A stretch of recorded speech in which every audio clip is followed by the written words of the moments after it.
अस्सलाम वालेकुम everyone, welcome back to psychology lecture series. एक चीज़ मेंशन करना चाहूँगी कि समर्स में फ़ैन चल रहे होते हैं, जिसकी वजह से आवाज़ जो है वो आप लोगों को काम आती है। तो आवाज़ को बेहतर बनाने के लिए या तो आप पंखा आहिस्ता कर दें या फिर हैंड्स फ्री का इस्तेमाल करें, फिर आपको आवाज़ क्लियर आएगी। अगर आप मेरा चैनल फ़र्स्ट टाइम विज़िट कर रहे हैं तो मैं आपको बताती चलूँ कि इस चैनल पे साइकोलॉजी लेक्चर सीरीज़ अपडेट किए जाते हैं, जिसमें introduction to psychology, biological basis of behaviour, research methods, sensation, perception, learning, emotions, thinking, memory, intelligence, personality, frustration, social psychology, health psychology, organisational industrial psychology, developmental psychology and motivation related सारे topics clear हो चुके हैं, update हो चुके हैं, जिसमें हमने definition पढ़ी हैं, थेरीज़ पढ़ी हैं और उसके अलावा थेरेपिस्ट जो इसमें इम्पॉर्टेंट थी वो हमने पढ़ी हैं और उसके अलावा जो भी एक्स्ट्रा चीज़ें थी वो सारी मैंने सीरीज़ वाइज़ अपलोड की हुई हैं। तो आप चैनल को सब्सक्राइब कर लो ताकि आप किसी भी तरह के एग्ज़ाम की तैयारी मेरे लेक्चर से कर सको। आज हम बहुत इम्पॉर्टेंट फ़ील्ड को स्टार्ट करने जा रहे हैं। ये साइकोलॉजी की एक मेजर फ़ील्ड है जिसको क्लिनिकल साइकोलॉजी कहा जाता है। तो clinical psychology branch of psychology है जो कि फ़ोकस करती है diagnosis, treating and preventing mental, emotional and behavioural disorders को, ठीक है? Combined scientific research, theory and clinical practice. ये जितने भी डिसऑर्डर्स हम लोग पढ़ेंगे ये सारे साइंटिफिक बेस्ड होते हैं, प्रॉपर रिसर्चेज़ इस पे हुई होती हैं, प्रॉपर थ्योरी बनी होती हैं और प्रॉपर साइकोथेरेपी के ज़रिए, क्लिनिकल प्रैक्टिस के ज़रिए हम उसको ट्रीट भी करते हैं। तो अब हम क्लिनिकल साइकोलॉजी को एक सीरीज़ में लेकर चलेंगे ताकि आपको इसका पूरे डायग्नोसिस के बारे में, ट्रीटमेंट एंड प्रिवेंशन के बारे में डिटेल्ड में पता चल सके कि हम इन तीनों चीज़ों को किस तरह लेकर चलते हैं। क्लिनिकल साइकोलॉजी में की कंपोनेंट्स जो हैं वो 4 हैं जो कि बहुत ही ज़्यादा इम्पॉर्टेंट हैं। एक क्लिनिकल साइकोलॉजिस्ट जब प्रैक्टिस करता है या पेशेंट्स को डील करता है, क्लिनिक या हॉस्पिटल में काम करता है, तो उसको ये 4 चीज़ों को मद्देनज़र रखना बहुत ज़्यादा ज़रूरी होता है, ठीक है? फर्स्ट पे हमारे पास आता है असेसमेंट। जब भी हमारे पास कोई पेशेंट आता है तो सबसे पहले हम उसका इंटरव्यू करते हैं, उसको ऑब्ज़र्व करते हैं। इंटरव्यू लेने के बाद इंटरव्यू अब ओपन एंडेड क्वेश्चंस भी हो सकते हैं, क्लोज एंडेड क्वेश्चंस भी हो सकते हैं और कुछ चीज़ें ऐसी होती हैं जिसको हम ऑब्ज़र्व करते हैं, ठीक है? फॉर एग्ज़ाम्पल पेशेंट का बॉडी लैंग्वेज क्या है, पेशेंट आई कॉन्टैक्ट मेंटेन कर रहा है या नहीं, पेशेंट किस पोजीशन में बैठा हुआ है, पेशेंट रिलैक्स्ड है या फिर कन्फ्यूज़्ड है, इस तरह से हम उसको पूरा ऑब्ज़र्व करते हैं, ठीक है? अब ऑब्ज़र्वेशन इंटरव्यूज़ का क्या रोल होता है, ये जब हम साथ-साथ पढ़ेंगे तो आपको अंदाज़ा होगा। तो जैसे ही हमारे पास पेशेंट आया, हमने उसका इंटरव्यू लिया और उसको ऑब्ज़र्व कर लिया। अब जब हम उसका इंटरव्यू लेंगे तो हमें पता चलेगा कि पेशेंट किन कंप्लेंट्स के साथ हमारे पास आया है। पेशेंट की कंप्लेंट्स डिप्रेशन रिलेटेड है, एंग्ज़ायटी रिलेटेड है या स्किज़ोफ्रेनिया रिलेटेड हैं, ठीक है? तो जब हमें उसके सिम्पटम्स के बारे में पता चलता है तो हम फ़ौरन से माइंड में उसका डायग्नोसिस लेकर आते हैं जो कि हम करते हैं DSM-5 की बेस्ड पे, ठीक है? तो अब हम माइंड में फॉर एग्ज़ाम्पल अगर एक पेशेंट बताता है, वो पूरा दिन उदास रहता है, उसका किसी काम में दिल नहीं लगता, नाउम्मीदी उसको बहुत ज़्यादा होती है, उसको लगता है उसकी कोई इम्पोर्टेंस नहीं है।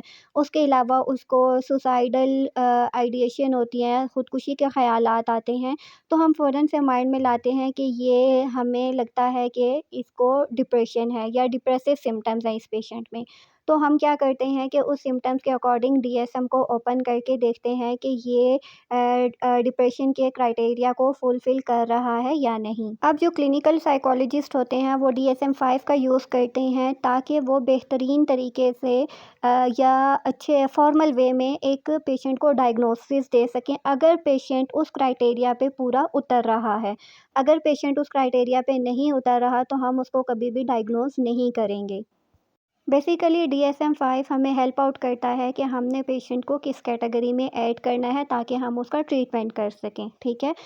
तो उसके बाद जो हमारे पास थर्ड स्टेज आती है वो ट्रीटमेंट की होती है, यानी अब फॉर एग्ज़ाम्पल अगर एक पेशेंट जो है वो डिप्रेशन का शिकार है, तो फिर हम देखेंगे कि उस पे कौन-सी थेरेपी अप्लाई करेंगे, ठीक है? फॉर एग्ज़ाम्पल एक पेशेंट जो है वो बहुत ज़्यादा उदास रहता है, उसका रोने का दिल कर रहा है लेकिन वो रो नहीं पा रहा, तो फिर वहाँ पे हम क्या करते हैं, कैथारसिस की टेक्नीक यूज़ करते हैं कि पेशेंट जो भी कह रहा है उसको एज़ इट इज़ हम लोग सुनते हैं और उसके इमोशंस जो हैं उनको एक्नॉलेज करते हैं, ताकि उसके अंदर जो एक गुबार है वो निकल जाए। तो इसीलिए कहते हैं कि एक साइकोलॉजिस्ट को गुड लिसनर भी होना चाहिए, ताकि वो पेशेंट को इतने अच्छे तरीके से सुने कि पेशेंट के साथ उसकी एक रेपो बिल्ड हो जाए, ठीक है? तो बहुत सारी चीज़ें हैं जिनको हम one by one, step by step sequence में पढ़ेंगे, ताकि आप लोग अच्छे से अंडरस्टैंड कर सको।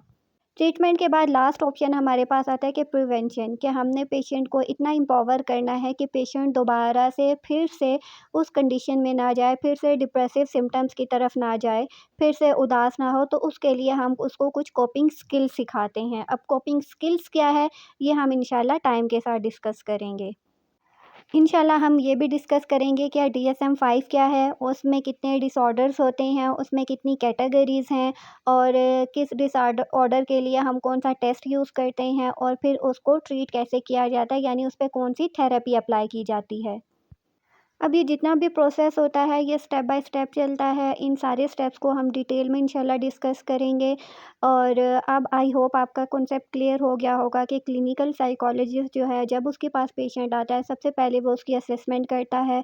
अब असेसमेंट कितने टाइप्स की होती है ये भी हम टाइम के साथ डिस्कस करेंगे, दैन डायग्नोस करता है, फिर ट्रीटमेंट की तरफ लेके जाता है डायग्नोसिस की बेस पे और लास्ट में प्रिवेंशन पे काम करता है। अब फॉर एग्ज़ाम्पल एक क्लिनिकल साइकोलॉजिस्ट जो है वो डिफरेंशिएट करता है कि पर्सन में सैडनेस है या फिर पेशेंट वाक़ई डिप्रेशन का शिकार है, ठीक है? अब अक्सर क्या होता है कि छोटी-सी बात होती है तो हम लोग क्या कहते हैं कि यार मैं बहुत ज़्यादा डिप्रेशन में हूँ, ठीक है? तो एक क्लिनिकल साइकोलॉजिस्ट जो होता है ना वो प्रॉपर डायग्नोसिस के मुताबिक DSM को फ़ॉलो करते हुए ये डायग्नोस करेगा कि पेशेंट वाक़ई डिप्रेसिव फ़ेज़ से गुज़र रहा है या फिर इसको वक़्ती सैडनेस है। तो इन शॉर्ट क्लिनिकल साइकोलॉजिस्ट जो हैं जो मेजर या बहुत ज़्यादा सीरियस किस्म के मेंटल हेल्थ डिसऑर्डर्स होते हैं, उनसे डील करता है। अब वक़्त के साथ-साथ इसका स्कोप बहुत ज़्यादा बढ़ता जा रहा है। जैसे अगर गोल ऑफ क्लिनिकल साइकोलॉजी देखें तो improve psychological wellbeing, reduce emotional distress and promote adaptive functioning across the life span. कि क्लिनिकल साइकोलॉजिस्ट जो होता है ना, जो हमारी मेंटल इलनेस होती है, मेंटल हेल्थ होता है या हमारा जो नेगेटिव बिहेवियर होता है, उस पे काम करता है। अब ज़रूरी नहीं है कि एक साइकोलॉजिस्ट जो है वो मेंटल इलनेस पे ही काम करे, बल्कि साइकोलॉजिस्ट आपको मोर मेंटली स्ट्रॉन्ग बनने में भी हेल्प आउट करता है। तो आप क्लिनिकल साइकोलॉजी से इसलिए भी हेल्प ले सकते हैं कि आप खुद को किस तरह से ज़्यादा एम्पावर कर सकते हैं, मेंटली स्ट्रॉन्ग बना सकते हैं, आप अपने इमोशन को कैसे मैनेज कर सकते हैं और किस तरह से एक हेल्दी लाइफ़स्टाइल गुज़ार सकते हैं। तो आज हमने what is clinical psychology and goal of clinical psychology के बारे में डिस्कस किया। बहुत ज़्यादा स्टूडेंट्स का सवाल होता है कि इसका स्कोप क्या है, तो नेक्स्ट वीडियो में हम स्कोप ऑफ क्लिनिकल साइकोलॉजी पे बात करेंगे। अब आपका कोई भी सवाल हो आप कमेंट्स में पूछ सकते हैं, अदरवाइज़ आप मुझे इंस्टा पे मैसेज कर सकते हो।